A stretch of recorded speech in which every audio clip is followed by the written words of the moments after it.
நமஸ்காரம். உங்கள் அன்பிற்கும் அபிமானத்திற்கு வித்யாபுத்திரன் விஆர் ராஜா குளத்தூர்ந்து பேசுகிறேன். இது என்னுடைய 45வது வீடியோ குலதெய்வ வழிபாடு.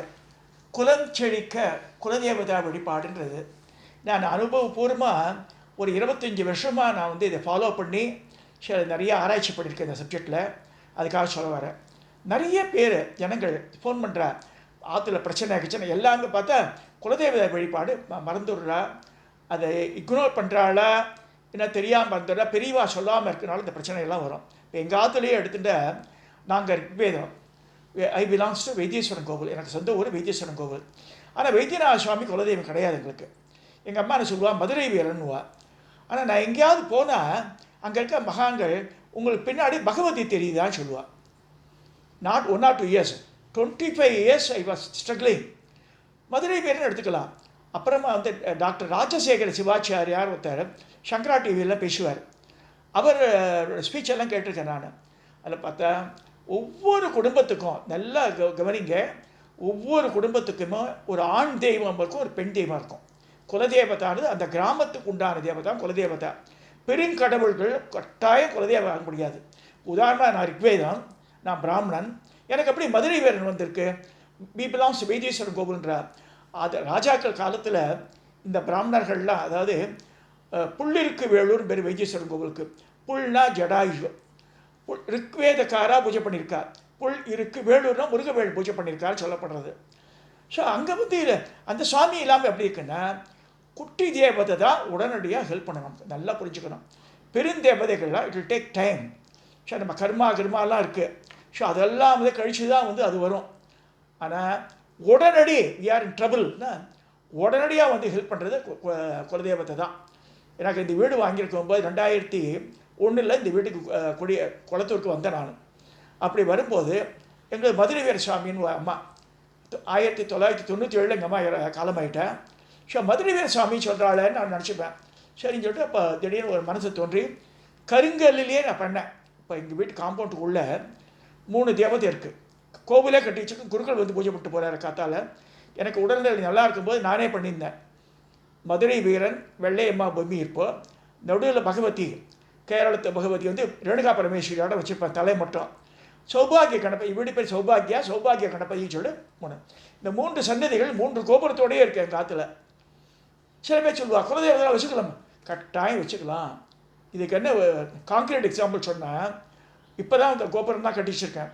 முன்னாடி ஆற்றுல அந்த ஈசான மூலையில் ஓரத்தில் அது கிட்டத்தட்ட 1.25 உயரம் தான் இருக்கும். அந்த அந்த கருங்கல் ரூபம். எவனோ ஒருத்தன் முட்டாசு கட்டின்னு காத்தால போயின்னு இருக்கான். எங்கள் வீடு காம்பவுண்டு 6 அடி உயரம் அந்த காலத்தில். அவன் போயின்னு இருக்கான். சுவாமி, நான் பால்கனியில் உட்காந்துருக்கேன், வட்ட வடிவு பால்கனி நான் உட்காந்து ஜபம் பண்ணிட்டு இருக்கும்போது கீழே கூப்பிட்றான், சாமி சாமின்னு கூப்பிட்றான். என்ன ஏன்னு கேட்டால், உங்கள் வீடை மதுரை வீரன் காத்துட்டு இருக்கான், கையில் அருவாளோட இந்த பக்கம் அந்த பக்கம் போயிட்டு வரான். ஐ கேன் ஏபிள் டு சீன்னு அவன் சொல்கிறான். யாரோ ஒருவன் இந்த ஊருக்கு புதுசவன், மதுரைக்காரவன், அவனுக்கு விஷுவலைஸ் பண்ணுறான் அவன். இந்த குலதெய்வத்தான்றது நம்ம ஒரு பாலும் தண்ணியும் விட்டால ஒரு நாள் பூஜை பண்ணாலும் அனுகிரகம் பண்ண வந்துடுறான். இது சத்தியமான உண்மை, என்னுடைய அனுபவ ரீதியாக நான் சொல்கிறேன். அது அப்புறமா இந்த இதுக்காக பகவதி சொல்கிறாளேன்னு சொல்லும்போது தேடு அப்போ இங்கே ஒருத்தர் இருந்தார், போக்படி வெங்கட்ராமையர்னு சொல்லிட்டு. Is no more now. பையன் இருக்கான். இப்போ பையன் சிங்கப்பூரில் படித்த பையன். அவர்கிட்ட போயிருக்கும்போது அவர் ஒரு 5 எலுமிச்சை பழத்தை வாங்கி கொடுத்துட்டு போ ராஜானார். ஸோ வாங்கி கொடுத்து நான் ஆஃபீஸ் போயிட்டேன். அடுத்த நாள் எழுதியே வச்சுருந்தார், யூ பிலாங்ஸ் டு பாலக்காடு. கிளியராக எழுந்தார், என் ஜாதகத்தை வச்சுன்னே எழுதி வச்சுருந்தார். உங்களுக்கு சாந்தாட்டு பகவதி ஒரு அம்பாள், அது சுத்த சைவ பூஜை, பிராமண பூஜை அங்கே நடக்கிறது. அங்கே சுற்றி தோட்டம், வயல்வெளிக்கு நடுவில் தோப்பில் அமைஞ்சுள்ளது அந்த கோவில். அப்படிலாம் சொல்லி நீங்கள் அங்கேவே பூஜை பண்ணிட்டு வாங்க, எல்லா ப்ராப்ளம் பிரச்சனை இருந்தால் சால்வ் ஆகும்னு சொன்னார். ஸோ அதே மாதிரி 1 வருஷம் 2 வருஷம் இல்லை, 5 வருஷம் தேடலாம் கண்டுபிடிச்சாங்க. பாலக்காடில் எடுத்து பார்த்தா ஆயிரக்கணக்கில் பகவதி. எந்த ஊர் எடுத்து பார்த்தா 2-3 பகவதி இருக்குது. எந்த பகவதின்னு சொல்ல முடியும்? இவர் பாலக்காடுன்னு சொன்னார். பள்ளியரக்காவுன்றது அப்புறமா கண்டுபிடிச்சாங்க. அப்போ சென்கோப்பலில் ஒர்க் பண்ணிட்டார் ராமநாதன் ஒருத்தர் அங்கே பாலக்காட்டில். ஃபோன் நம்பர் கான்டாக்ட் தான் எனக்கு. பாலக்காடுக்கு தைரியமாக போய் பஸ்ஸில் போய் இறங்கிட்டோம் நாங்கள்லாம், சொந்த வேன் வச்சுட்டு 35,000 ரூபா செலவில். அங்கே போன உடனே அவர் சொல்கிறார், இங்கே பிராமண பூஜை உள்ள கோவிலாக இருக்கும் அது. நீங்கள் அந்த ஊரில் போய் இறங்கினா ஷாக் அடிக்கும் உங்களுக்குன்னார். என்னம்மா அப்படி சொல்கிறேன்னு. காரை விட்டு இறங்கி வேனை விட்டு இறங்கி காலை வச்ச உடனே நிஜமாக ஷாக் அடிச்சது எனக்கு. ஏன்னா எங்கள் அப்பாவுக்கு தெரியாது. எங்கள் அப்பா வந்து லீவ்ட் அப் டு 70 இயர்ஸு. எங்கள் அம்மாவுக்கு தெரியாது. யாருமே பாலக்காடு போனதில்லை. ஏன்னா வந்து எங்கள் பாட்டி வந்து நாகலட்சுமின்னு பேர். தாத்தா இறந்து போன பிறகு அவள் வந்து ஷிஃப்டட் டு வைத்தீஸ்வரன் கோவில். எங்கள் காலத்தில் மாட்டு பொண்கள்லாம் வந்து வைத்தீஸ்வரன் கோவிலில் வந்திருக்கா. ஸோ பாட்டி வந்து கடைசியாக இருந்த பாட்டி வந்து she cut the connection of Palakkad. சொல்லவே இல்லை, மாட்டு முடுக்க சொல்லவே இல்லை அதை. ஸோ வைத்தீஸ்வரன் கோவிலில் இப்போ சதாபிஷேகம் ஹோட்டல் இருக்குது. எய்தா மாதிரி திரௌபதி அம்மன் கோவில் இருக்குது. உள்ளே வந்து முத்துவீர சுவாமி முத்தாத்தர்ன்ற அங்கே மதுரை வீரன் இருக்குது. ஸோ இப்போ அந்த ஹோட்டல்லாம் வரதுக்கு முன்னாடி நான் சொல்கிறேன். அப்போ நாம் போய் மதுரை வீரன் பார்க்கும்போது எங்கள் அம்மா உயிரோடு இருந்தால் நானே என் மனைவி, இப்போ குழந்தையெல்லாம் பிறக்கல எனக்கு. இப்போ என் பெரிய பொண்ணுக்கு கிட்டத்தட்ட 38 வயசு ஆகிடுது. அப்போ நாங்கள் போய் அதை தேடி ஒன்றுமே இல்லை, வெறும் தேங்காய் உடச்சி கற்பூரம் காமிச்சு படத்தை நைவேத்தியம் பண்ணிட்டு வந்தேன். உடனடியாக காட் ப்ரமோஷன் இந்த ஆஃபீஸ். சிறு தெய்வங்கள் உடனடியாக ஆக்ட் பண்ணோம். தயவுசெய்து இங்கே நிறைய பேர் திருப்பதி வெங்கடாஜலபதி, அதான் யாருக்கும் சத்தியமாக திருப்பதி வெங்கடாஜலபதி குலதெய்வமாகவே முடியாது. அவள் ஐயங்காராம் சரி ஐயராம், ஏன்னா அவள் ஊரில் இருக்கிற சிறு தெய்வங்கள் தான் குலதெய்வமாக இருக்க முடியும். இவள் சோம்பேத்தனத்தில் பெரிய பெருமாள் பெத்த பெருமாள் நமக்கு சாமியாக இருக்கணும் இவா வேண்டிக்கிறார். அந்தந்த ஊரில் இருக்கிற சாமி தான் அவளுக்கு குலதெய்வம். குலதெய்வம் சின்ன தெய்வம் தான் இருக்கும். ஒரு ஆண் தெய்வம் இருக்கணும், ஒரு பெண் தெய்வம் இருக்கணும். அதில் ஏதோ ஒன்று பலி கொடுப்பா. அதுக்கு நம்ம பண்ண முடியாது. அந்த பூசாரி கொடுத்தா அவன் தான் ஏதோ கோழியை நேர்ந்து விட்டு ஏதோ பண்ணிப்பான். அதை நம்ம பிராமணாளாக இருக்கிறவா வந்து சுத்த சைவமாக இருக்கிறவ சக்கரை பொங்கல் நைவேத்தியம் பண்ணிட்டு வருவாள். இதெல்லாம் எதுக்கு நான் சொல்கிறேன்னா, இப்போ கூட வைத்தீஸ்வரன் கோவிலில் தனியாக குருக்கள்லாம் இருக்கா தெரிஞ்சவா எனக்கு. நான் பணம் அனுப்பிச்சிருப்பேன். அங்கே சாமிக்கு அபிஷேகம் பண்ணி பூஜை எனக்கு அனுப்புவேன். அங்கே போகும்போது நான் கட்டாயம் விசிட் பண்ணிட்டு வந்துடுவேன். அதை இந்த பாலக்காடு தேடி போனது பெரிய அபூர்வமான சமாச்சாரம். 25 வருஷ தேடலில் எனக்கு கிடைச்சது. அம்பாள் கனவுலலாம் வந்துடுவாள். அந்த ரூபத்தோட 6 அடி உயரம் அம்பாள், 8 கை, தாரூரில் பண்ணி இந்த விக்கிரகம். அது அங்கே போனால் அழகாக நம்பூதிரி பூஜை பண்ணுறாரு. அந்த அம்பாளுக்கு அபிஷேகம் கிடையாது, சாந்து அபிஷேகம் தான். அதை வந்து சின்ன பாட்டிலில் தர. அங்கே வந்து கடும் பாயசம்னு ஒன்று பண்ணுறார். அது வந்து அரிசி வெந்து வேகாமல் இருக்குது, கெட்டே போகாது. கிட்டத்தட்ட 1 மாதம் கூட வச்சுக்கலாம் ஃப்ரிட்ஜில். அதை ஸோ அந்த மாதிரி இந்த அரவணை பாயசம் மாட்டோம். அது அது அது அது பண்ணுறா. அவள் வந்து இது புஷ்பாஞ்சலி, ரத்த புஷ்பாஞ்சலி, சிகப்பு நிற புஷ்பத்தில் அர்ச்சனை பண்ணுறா. அதெல்லாம் பண்ணிட்டுருக்கா. அங்கேயும் பணம் அனுப்புவேன் நான். இந்த எதுக்கு சொல்ல வரேன்னா, தயவு செய்து don't go by the latest views. Tirupati எல்லாம் திருப்பதிக்கு போகணும் அவசியமே கிடையாது. நிறைய ஐயங்காரர்களுக்கு சமயபுரம் மாரியம்மன் குலதெய்வமாக இருக்கா. எங்கள் ஆஃபீஸ்லேயே 2-3 பசங்க பண்ணால் அவள்லாம் வந்து ஐயங்கார். அவளுக்கு சமயபுரம் மாரியம்மன் கோவில். ஏன்னா ஸ்ரீரங்கத்தில் ஐயங்கார் அவள்லாம். ஜஸ்ட் இமேஜின், ஸ்ரீரங்கத்து கோபத்தில் 3ஆம் பிரகாரத்தில் இருந்தது சமயபுரம் மாரியம்மன் ஒரிஜினலாக வைஷ்ணவி தேவின்ற ஒரு ஜியர் என்ன பண்ணார், அது வேண்டான்னு சொல்லிட்டு ராவா தூக்கி அதை 10 பேரை ஆளை வச்சு பல்லக்காட்டை செட் பண்ணி அதை கொண்டு இதில் காவிரி ஆற்றுல போட்டுருன்றார் அந்த ஜியர். இந்த மாதிரிலாம் நடந்திருக்கு தமிழ்நாட்டில். அவள் கொண்டு போது மீனவாழெலாம் ஸ்டாப் பண்ணி நீங்கள் கண்ணபுரம் திடலே இறக்கி வச்சுப்போங்கன்றார். அந்த நேரத்தில் கிருஷ்ணதேவராயர் சவுத் இந்தியா கான்கவர் பண்ணுறதுக்கு வரார். இது என்ன குடிசையில் இருக்குதுன்னு கேட்குறார். இது அம்பாள் விக்கிரகம் சொல்லும்போது, நான் ஜெயிச்சுட்டா கிருஷ்ணதேவரால் கட்டப்பட்ட கோவில் தான் சமயபுரம் மாரியம்மன் கோவில். முதல்ல நல்ல வெரி பவர்ஃபுல் அம்பாள். அது போன பிறகு க்ஷீணிச்சு போச்சு. ஸ்ரீரங்கம் கோவிலில் க்ஷீணிச்சு போயிடுத்து. பூஜையும் இல்லை, புரஸ்காரம் கிடையாது. அப்புறமா கடைசியில் government even after independence also ஸ்ரீரங்கமாக சபரிங் சமயபுரத்து மாரியம்மன் உண்டான வரும்படியை வச்சு தான் அவள் ரன் பண்ணான். ஏன்னா எல்லாம் என்டோமெண்ட் கீழே வந்து துண்டு.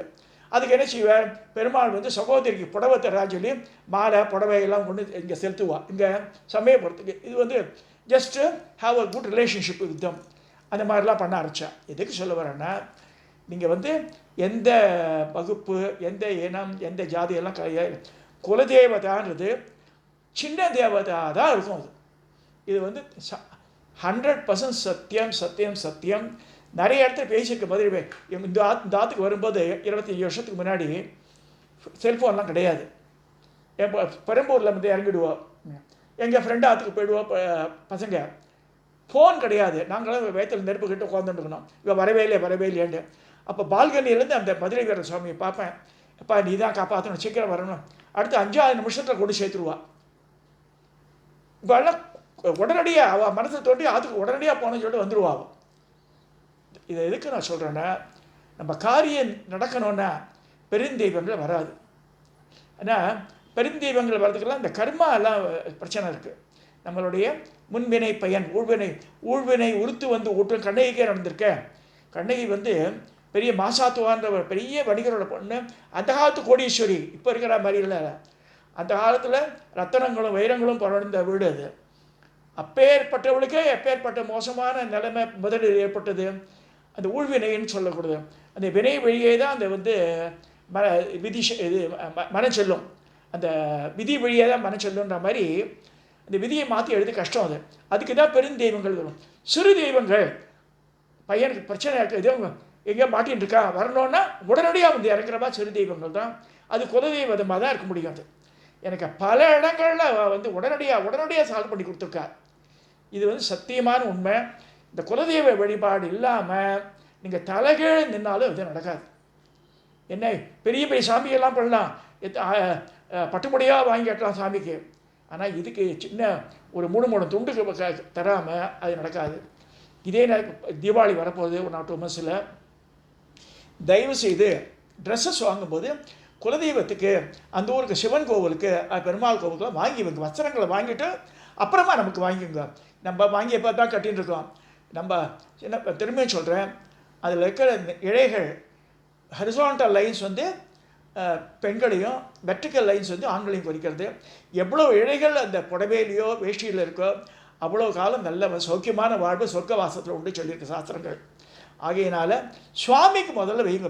வருஷம் பொங்கலுக்கு தீபாவளிக்கெல்லாம் வாங்கும்போது சுவாமிக்கு இந்த வஸ்திரம் 9 கஞ்சி, லிங்கத்துக்கெல்லாம் பெருமாள் கட்டுறது 9 கஞ்சி. நான் அது காட்டனா வாங்குங்க. தயவுசெய்து இந்த பாலியஸ்டர் கில்லிஸ்லாம் வாங்கிட்டு போகாதுங்க. காட்டன் புடவையே வாங்கினா கூட போதும். பெரிய அம்பாள் 6 அடி உயரம் பார்த்தீங்கன்னா 9 கஜம் வாங்கணும். சின்ன அம்பாள் ஒரு 3 அடி 4 அடி இருந்தால் 6 கஜம் புடவையே போதும்.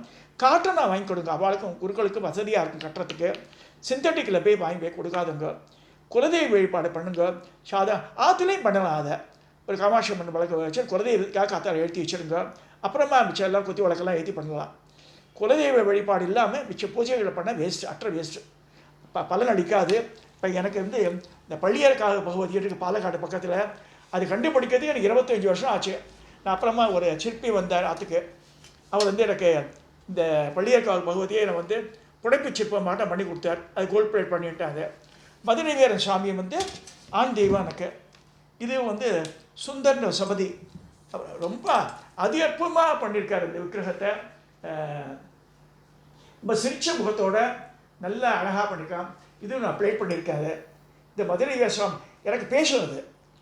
மதுரை வீரசுவாமி கூடயே வந்துடுவாங்க நமக்கு. ஸோ குலதெய்வதைகளை நம்புங்க. பெருந்தெய்வங்கள் தான் வேணுன்ற மாதிரி எண்ணங்கள் வேண்டாம். பெரியவா தெரியலன்னா பெரியவாளை கேளுங்க. நம்ம சொந்த ஊர் போய் விசிட் பண்ணாலே புரிஞ்சிடும்.